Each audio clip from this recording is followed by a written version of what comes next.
तर धावसंख्या पहिलं षटक संपलंय आणि दुसऱ्या षटकातील पहिल्या चेंडूचा खेळ होतोय 20 धावा धावफलकावर.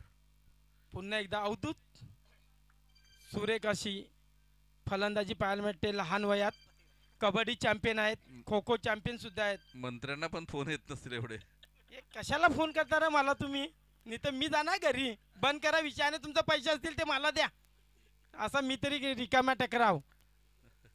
पुन्हा एकदा अवधूत ऑफ साईडला काहीसा समजलं नाही, जरा स्टाईल मारण्याच्या दिशेने जातो. स्टाईल कधी खेळाडूने मारायची नाही, कारण ती माग पडते. खेळ खेळ करायचा आपण. 2 डॉट चेंडू आलेले आहेत. खरोखर पालघर जिल्ह्यावर या खेळाडूची कबड्डीमध्ये निवड झालेली होती मनोज भाऊ. मग त्याने कबड्डीकडे लक्ष दिलं तर पालघर जिल्ह्यातून तो राज्यापर्यंत जाईल यात काही शंका नाही. इतर खेळाकडे वळण्यापेक्षा कबड्डीवर लक्ष केंद्रित केलं तर स्कोप आहे, कारण कबड्डीला खूप स्कोप आता आलेला आहे. क्रिकेटमध्ये भरपूर खेळाडू आहेत, कॉम्पिटिशन खूप आहे, त्यामुळे क्रिकेटमध्ये करिअर करण्यापेक्षा कबड्डीकडे गेला तर प्रो कबड्डी लीगमध्ये सुद्धा नंबर लागू शकतो. चांगले खेळाडू पालघरमधून कबड्डीमध्ये पुढे जाताना आपल्याला बघायला मिळतात. लागोपाठ 4 डॉट बॉल झालाय. हो, खूपच इथे कुठेतरी माग पडतो तो म्हणजे अवधूत.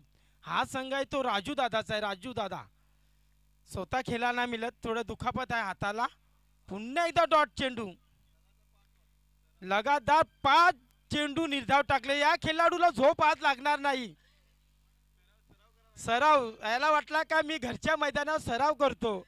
अरे ही आंतरराष्ट्रीय मॅच आहे. आपली मॅच कृष्णा सातपुते सुमित डेकले बघतो. रात्रीच त्यांचा फोन आलेला मला.